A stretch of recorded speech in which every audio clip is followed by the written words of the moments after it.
ನಮಸ್ಕಾರ ಸ್ನೇಹಿತರೆ. ಇವತ್ತಿಗೆ ನನ್ನ ಅಡಿಕೆ ತೋಟಕ್ಕೆ 4 ವರ್ಷ ಮುಗೀತು. ನಾಳೆಯಿಂದ ಇದು 5ನೇ ವರ್ಷಕ್ಕೆ ಕಾಲಿಡ್ತಾ ಇದೆ. ಇದು ನಾನು ಫೆಬ್ರವರಿ 6ನೇ ತಾರೀಕು 2022ರಲ್ಲಿ ನಾನು ಅಡಿಕೆ ನೆಟ್ಟಿದ್ದು. ಅಂದರೆ ಇವತ್ತಿಗೆ 4 ವರ್ಷ ಕಂಪ್ಲೀಟ್ ಆಯಿತು. ಆಲ್ರೆಡಿ ನಾನು 3.5 ವರ್ಷಕ್ಕೇ ಒಂದು ಅಡಿಕೆ ಕೊಯ್ಲು ಮಾಡಿದ್ದೀನಿ. ಇದು 4ನೇ ವರ್ಷಕ್ಕೆ ಒಳ್ಳೆ ಹೊಂಬಾಳೆನೂ ಬಂದಿದೆ.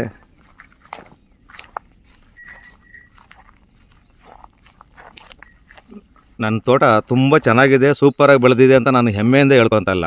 ಏನಕ್ಕಂದರೆ ಈ ಸಾಂಪ್ರದಾಯಿಕ ಅಡಿಕೆ ಬೆಳೆಗಾರರು ಹೇಳೋದು ಅಡಿಕೆ ತುಂಬ ಫಾಸ್ಟಾಗಿ ಬೆಳಿಬಾರ್ದು ಅಂತ ಹೇಳ್ತಾರೆ. ಸ್ವಲ್ಪ ಅದನ್ನು ನಲುಗಿಸಿ, ಅಂದರೆ ಅದು ಸ್ವಲ್ಪ ನೊಂದು ಬೆಳೆದ್ರೆ ತುಂಬ ಚೆನ್ನಾಗಿರುತ್ತೆ ಅಂತ ಹೇಳ್ತಾರೆ. ಬಟ್ ನಂದು ಫಾಸ್ಟಾಗಿ ಬೆಳೆದಿದೆ, ಏನು ತೊಂದರೆ ಇಲ್ಲ ಅನಿಸುತ್ತೆ ನನಗೇನು. ಏನಕ್ಕಂದರೆ ನೋಡಿ, ಗಿಡ ಸದೃಢವಾಗಿದೆ, ಆರೋಗ್ಯವಾಗಿದೆ ಗಿಡ. ಆಮೇಲೆ 4 ವರ್ಷಕ್ಕೇನೆ ಹೊಂಬಾಳೆ ಎಲ್ಲ ತುಂಬ ಚೆನ್ನಾಗಿ ಬಂದಿದೆ, ತುಂಬ ಕಾಯಿ ಕಚ್ಚಿದೆ, ಅಂದರೆ ಹರಳು ತುಂಬ ಸೂಪರಾಗಿ ಬಂದಿದೆ. ಅದೊಂದು ಧೈರ್ಯ ನನಗೆ, ಏನೂ ಆಗೋದಿಲ್ಲ ಅನ್ನೋ ಒಂದು ನಂಬಿಕೆ. ಆಮೇಲೆ ಕೆಲವರೆಲ್ಲನೂ ನನಗೆ ಕಾಮೆಂಟ್ ಬಾಕ್ಸಲ್ಲಿ ಮೆಸೆಂಜರಲ್ಲಿ ಕಾಮೆಂಟ್ ಹಾಕ್ತಾರೆ, ನೀನು ಕರೆಕ್ಟಾಗಿ ಡೇಟ್ ನೋಡು ಗುರು, ನಿನಗೇನು ಕ್ಯಾಲ್ಕುಲೇಷನ್ ಗೊತ್ತಿಲ್ವಾ, ನೀನು ಅಡಿಕೆ ನೆಟ್ಟಿರೋದು 2021 ಅಂತ ಈ ಬೋರ್ಡ್ ನೋಡಿ ಹೇಳ್ತಾರೆ ಕೆಲವರು.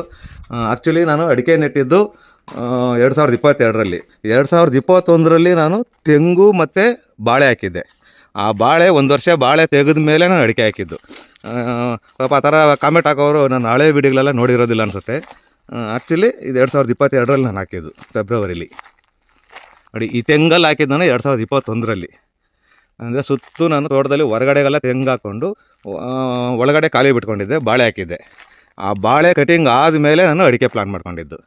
ನನ್ನ ಹಳೆಯ ವೀಡಿಯೋಗಳು ನೋಡಿದರೆ ಪಾಪ ಅವ್ರು ಆ ಥರ ಕಾಮೆಂಟ್ ಆಗ್ತಾ ಇರಲಿಲ್ಲ. ನನ್ನ ತೋಟ ಇಷ್ಟೊಂದು ಫಾಸ್ಟಾಗಿ ಡೆವಲಪ್ ಆಗಿರೋದಕ್ಕೆ ನನಗನ್ಸಿರೋದು, ಅಂದರೆ ನಾನು ಮಾಡಿರೋದು ಏನು ಮಾಡಿದ್ದೀನಿ ಅಂತ ನಿಮ್ಗೆ ವಿವರಿಸ್ತಾ ಇದ್ದೀನಿ. ಸ್ಟಾರ್ಟಿಂಗಲ್ಲಿ ನಾನು ಅಡಿಕೆ ಆಗೋದಕ್ಕೆ ಮೊದಲು 2021ರಲ್ಲಿ ತೆಂಗು ಮತ್ತು ಬಾಳೆ ಹಾಕಿದ್ದೆ. ಆ ಬಾಳೆ ತ್ಯಾಜ್ಯನ ಸಂಪೂರ್ಣ ನನ್ನ ಭೂಮಿಗೇನೇ ನನ್ನ ಮಣ್ಣಿಗೆ ಸೇರಿಸಿದ್ದೆ. ನೋಡಿ, ಅವಾಗೆಲ್ಲ ತೆಂಗಿನ ಗಿಡಗಳೆಲ್ಲ ಚಿಕ್ಕದಾಗಿದೆ, ಅವಾಗಿನ್ನೂ ಅಡಿಕೆ ಇರಲಿಲ್ಲ. ಮತ್ತು 2022ರಲ್ಲಿ ನಾನು ಅಡಿಕೆ ಹಾಕಿದಾಗ ಅದು ಅಡಿಕೆಗೆ ನೆರಳು ಬೇಕಂತ ಮತ್ತೆ ಬಾಳೆ ಹಾಕಿದೆ. ಆ ಬಾಳೆ ಕಟಿಂಗ್ ಆದಮೇಲೆ ಆ ತ್ಯಾಜ್ಯನೂ ಭೂಮಿಗೆ ಸೇರಿಸಿದೆ, ಆ ಬಾಳೆನ.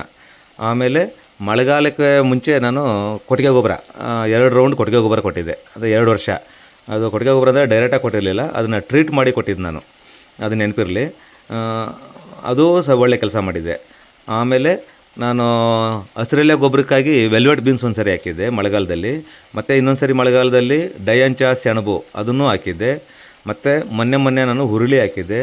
ಈ ರೀತಿ ನಾನು ಸಾವಯವ ತ್ಯಾಜ್ಯಗಳನ್ನ ತುಂಬ ಯಥೇಚ್ಛವಾಗಿ ಭೂಮಿ ಕೊಟ್ಟಿರೋದ್ರಿಂದ ನನ್ನ ಸಾಯಿಲ್ ರಿಪೋರ್ಟು ತುಂಬ ಮಣ್ಣಿನ ಪರೀಕ್ಷೆ ಅದು ತುಂಬ ಎನ್ರಿಚ್ ಅಂದರೆ ಸಫಿಷಿಯೆಂಟಾಗಿದೆ ಅಂತ ರಿಪೋರ್ಟ್ ಬಂತು.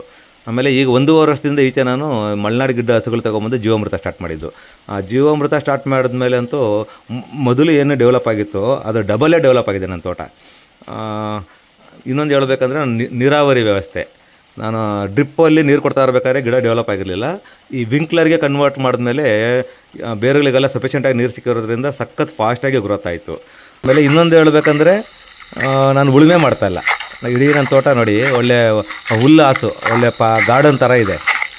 ಭೂಮಿ ಫುಲ್ಲು ಹುಲ್ಲಲ್ಲೇ ಮಲ್ಚಾಗಿದೆ. ಅದು ಪ್ಲಸ್ ಇರ್ಬೋದೇನೋ, ಬೇರೆಗೆ ಡಿಸ್ಟರ್ಬ್ ಆಗ್ತಾಯಿಲ್ಲ ಅಂತ. ಆಮೇಲೆ ಉಳುಮೆ ರಹಿತ ಅಂದರೆ ಎಲ್ಲರೂ ಅದನ್ನು ಫಾಲೋ ಮಾಡೋದು ತಪ್ಪು. ನನ್ನ ಭೂಮಿದು ಮಣ್ಣು ನೋಡಿ ಈ ರೀತಿ ಇದೆ.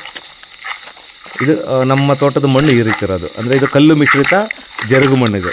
ಇದರಲ್ಲಿ ನೀರು ಬಸ್ದೋಗುತ್ತೆ, ಆಮೇಲೆ ಬೇರುಗಳಿಗೆ ಗಾಳಿ ಸಂಚಾರ ಚೆನ್ನಾಗಾಗುತ್ತೆ. ನಾನು ಉಳುಮೆ ಮಾಡಲಿಲ್ಲ ಅಂದರೂ ಆಗುತ್ತೆ. ಬಟ್ ಎಲ್ಲರೂ ಇದನ್ನು ಫಾಲೋ ಮಾಡೋದು ತಪ್ಪು. ಅವರವರ ಭೌಗೋಳಿಕ ಪ್ರದೇಶಕ್ಕೆ ಅನುಗುಣವಾಗಿ ಅವರು ಅದನ್ನು ಫಾಲೋ ಮಾಡಬೇಕಾಗುತ್ತೆ. ಈ ರೀತಿ ಸಾವಯವ ತ್ಯಾಜ್ಯಗಳನ್ನ ಜಾಸ್ತಿ ನಾನು ಭೂಮಿಗೆ ಸೇರಿಸಿರೋದ್ರಿಂದ, ಆಮೇಲೆ ಜೀವಾಮೃತ ಕೊಡ್ತಾ ಇರೋದ್ರಿಂದ, ಜೀವಾಮೃತ ಜೊತೆಯಲ್ಲಿ ಟ್ರೈಕೋಡರ್ಮಾ, ಸೂಡೋಮೋನಾಸು, ವೇಸ್ಟ್ ಡಿಕಂಪೋಸರು ಇವೆಲ್ಲ ಕೊಡ್ತಾ ಇರೋದ್ರಿಂದ ಜೈವಿಕ ಜೀವಾಣುಗಳು ನನ್ನ ಭೂಮಿಲಿ ಯಥೇಚ್ಛವಾಗಿರೋದ್ರಿಂದ ಎಲ್ಲಿ ಅಗದ್ರೂ ಎರೆಹುಳು ಬರುತ್ತೆ ನನ್ನ ತೋಟದಲ್ಲಿ. ಈ ರೀತಿ ನಾನು ಮಣ್ಣನ್ನು ಫಲವತ್ತತೆ ಮಾಡ್ಕೊಂಡಿರೋದ್ರಿಂದ ಇಷ್ಟೊಂದು ಫಾಸ್ಟಾಗಿ ಡೆವಲಪ್ ಆಗಿದೆ ಅಂತ ನನ್ನೊಂದು ಅನುಭವ. ನನ್ನ ಸೋಷಿಯಲ್ ಮೀಡಿಯಾ ಫಾಲೋವರ್ಸು ತುಂಬ ಜನ, ಕಡಿಮೆ ಅಂದ್ರೂ ಒಂದು 3,000-4 ಸಾವಿರ ಜನ ನನ್ನ ವೀಡಿಯೋಗಳನ್ನ ನೋಡಿಕೊಂಡು ಕೃಷಿ ನಾನು ಸ್ಟಾರ್ಟ್ ಮಾಡಿದ್ದೀನಿ ಅಂತ ನನಗೆ ಮೆಸೆಂಜರಲ್ಲಿ ಮೆಸೇಜ್ ಆಗ್ತಾಯಿದ್ದಾರೆ. ನನಗೊಂಥರ ಖುಷಿ ಆಗ್ತಾಯಿದೆ. ಏನಕ್ಕಂದರೆ ನಾನು ಅಪ್ಪಟ ರೈತ ಅಲ್ಲ, ನಾನು ಲಾಕ್ಡೌನಿಂದ ಈಚೆ ನಾನು ಕೃಷಿ ಮಾಡ್ತಾ ಇರೋದು. ಈ ಲಾಕ್ಡೌನಲ್ಲಿ ಫ್ರೀಯಾಗಿರಬೇಕಾದ್ರೆ ನಾನು ಸುಮಾರು ವೀಡಿಯೋಗಳು ನೋಡಿ ಇನ್ಸ್ಪೈರ್ ಆಗಿ ನಾನು ತೋಟ ಮಾಡಿದ್ದು. ಇವತ್ತು ನನ್ನ ವೀಡಿಯೋಗಳು ನೋಡ್ಕೊಂಡು ಸುಮಾರು ಜನ ಮಾಡ್ತಾ ಇದ್ದಾರೆ ಅಂದರೆ ನನಗೆ ಅದು ಒಂದು ಖುಷಿ. ಬಟ್ ನಾನು ಅವ್ರಿಗೆಲ್ಲ ಒಂದು ಅಡ್ವೈಸ್ ಏನು ಮಾಡ್ತೀನಿ ಅಂದರೆ, ತುಂಬ ದುಡ್ಡು ಸುರಿಯೋಕೆ ಹೋಗಬೇಡಿ. ಏನಕ್ಕಂದರೆ ನಾನಿಷ್ಟೆಲ್ಲ ಮಾಡಿರೋದು ಕೆರೆಯ ನೀರನ್ನು ಕೆರೆಗೆ ಚೆಲ್ಲಿ ನನ್ನ ತೋಟದಲ್ಲಿ ನಾನು ಏನು ಸಂಪಾದನೆ ಮಾಡಿದ್ದನೋ ಅದನ್ನು ಮತ್ತೆ ನಾನು ತೋಟಕ್ಕೆ ಹಾಕ್ತಾಯಿದ್ದೀನಿ. ನಾನೂ ಬಳಸ್ಕೊಂಡಿದ್ದೀನಿ ಅದರಿಂದ. ಸ್ಟಾರ್ಟಿಂಗಲ್ಲಿ ನಾನು 2 ರೌಂಡ್ ಬಾಳೆ ಹಾಕಿದ್ದೆ. ಆ ಬಾಳೆ ಗಿಡಗಳು ಚಿಕ್ಕದಾಗಿರ್ಬೇಕಾದ್ರೆ ಒಳಗಡೆ ಮೆಣಸಿನಕಾಯಿ ಹಾಕಿದ್ದೆ, ಸೌತೆಕಾಯಿ ಹಾಕಿದ್ದೆ, ಕಲ್ಲಂಗಡಿ ಹಾಕಿದ್ದೆ. ಅಲ್ಲಿ ಬಂದಿರೋ ವರಮಾನನ ನಾನು ಈಗ 3.5-4 ವರ್ಷದವರೆಗೂ ಆ ದುಡ್ಡಲ್ಲೇ ನಾನು ಇನ್ನೂ ನಾನು ಕಂಟಿನ್ಯೂ ಮಾಡ್ತಾಯಿದ್ದೀನಿ. ಆಮೇಲೆ ಈಗಲೂ ನಾನು ಏನು ಖರ್ಚು ಮಾಡ್ತಾಯಿಲ್ಲ. ಜೀವಾಮೃತ ಆಗಲಿ, ಹಸಿರೆಲೆ ಗೊಬ್ಬರಕ್ಕಾಗಲಿ, ಇದಕ್ಕೆಲ್ಲನೂ ಯಾವ ದುಡ್ಡೇ ಖರ್ಚಾಗೋದಿಲ್ಲ, ತುಂಬ ಕಮ್ಮಿ ಖರ್ಚಾಗುತ್ತೆ. ಬಟ್ ಏನಂದರೆ ನಮ್ಮ ಇನ್ವಾಲ್ವ್ಮೆಂಟ್ ಜಾಸ್ತಿ ಇರಬೇಕು. ನಾವಿದನ್ನು ಕೃಷಿನ ನಾವು ಜೀತ ಅಂತ ಮಾಡ್ಕೊಂಡು ಹೋದರೆ ಅದಾಗೋದಿಲ್ಲ. ನಾವಿದನ್ನು ಪ್ರೀತಿಯಿಂದ ಇಷ್ಟಪಟ್ಟು ಮಾಡಿದಾಗ ಆ ತೋಟನೂ ಚೆನ್ನಾಗಿರುತ್ತೆ, ನಮ್ಗೆ ಆರೋಗ್ಯನೂ ಬರುತ್ತೆ, ನಮಗೆ ನೆಮ್ಮದಿನೂ ಸಿಗುತ್ತೆ, ಒಳ್ಳೆ ಇಳುವರಿ ಬಂದಾಗ ನಮಗೆ ಒಳ್ಳೆ ವರಮಾನದ ಮೂಲನೂ ಆಗುತ್ತೆ. ಈ ರೀತಿ ತುಂಬ ಖರ್ಚು ಮಾಡೋಕ್ಕೆ ಹೋಗಬೇಡಿ. ಆಮೇಲೆ ಇನ್ನೊಂದು ನನ್ನ ಒಂದು ರಿಕ್ವೆಸ್ಟ್ ಏನಂದರೆ, ಕೃಷಿ ಭೂಮಿನ ಯಾವುದೇ ಕಾರಣಕ್ಕೂ ಮೋಜು ಮಸ್ತಿ ಅಡ್ಡ ಮಾಡ್ಕೊಳಕ್ಕೆ ಹೋಗಬೇಡಿ. ಕೃಷಿ ಭೂಮಿ ಕೃಷಿಗೆ ಮಡಗಿ, ಆವಾಗ ತುಂಬ ಚೆನ್ನಾಗಿರುತ್ತೆ. ಇದರಲ್ಲಿ ಸಿಗೋ ಸುಖ ಹೇಳ್ಬೇಕಂದ್ರೆ ನಾನು ತೋಟದಲ್ಲಿಲ್ಲ. ಇಷ್ಟೆಲ್ಲ ನಾನು ಮಾಡ್ತಾ ಇರೋದು ಬರೀ 2 ಅವರಲ್ಲಿ, ಬೆಳಗ್ಗೆ 1 ಅವರು, ಸಂಜೆ 1 ಅವರು. ಇನ್ನೂ ಸಂಪೂರ್ಣ ನಾನು ಒಂದು 8ರಿಂದ 10 ಅವರ್ ನಾನು ತೋಟದಲ್ಲೇ ಇರ್ತೀನಿ. ನಾನು ಹಂಗಿದ್ರೆ ಒಳಗಡೆ ಕಾಳು ಮೆಣಸು ಹಾಕ್ಬೋದು, ವೀಳ್ಯದೆಲೆ ಹಾಕ್ಬೋದು, ಏಲಕ್ಕಿ ಹಾಕ್ಬೋದು, ಬೇರೆ ಇನ್ನು ಮತ್ತು ಒಳಗಡೆ ಬಾಳೆ ಹಾಕ್ಬೋದು, ಏನೇನೋ ಮಾಡ್ಬೋದು. ಕೋಳಿ ಸಾಕ್ಬೋದು, ಕುರಿ ಸಾಕ್ಬೋದು. ಯಾಕಂದ್ರೆ ನಂದು ಹೊರಗಡೆ ಕೆಲಸ ಇರೋದ್ರಿಂದ ನಾನು ಅದು ಮಾಡ್ಕೊಂಬಂದು ನನಗೆ ಉಳಿದಿರೋ 2 ಅವರ್ನ ಇಲ್ಲಿ ಸ್ಪೆಂಡ್ ಮಾಡ್ತಾ ಇರೋದು. ಈ ರೀತಿ ಯಾವುದು ಅಸಾಧ್ಯ ಅಲ್ಲ, ಎಲ್ಲರೂ ಮಾಡ್ಬೋದು. ಅದನ್ನು ಪ್ರೀತಿಯಿಂದ ಅಪ್ಕೊಳ್ಳಿ. ನನ್ನ ತೋಟಕ್ಕೆ ನಾನು ಖುಷಿಯ ತಾಣ ನಂದಿನಿ ಬನ ಅಂತ ಮಡಗಿರೋದು. ಅಂದರೆ ಕೃಷಿನ ನಾವು ಖುಷಿಯಾಗಿ ಮಾಡಬೇಕು.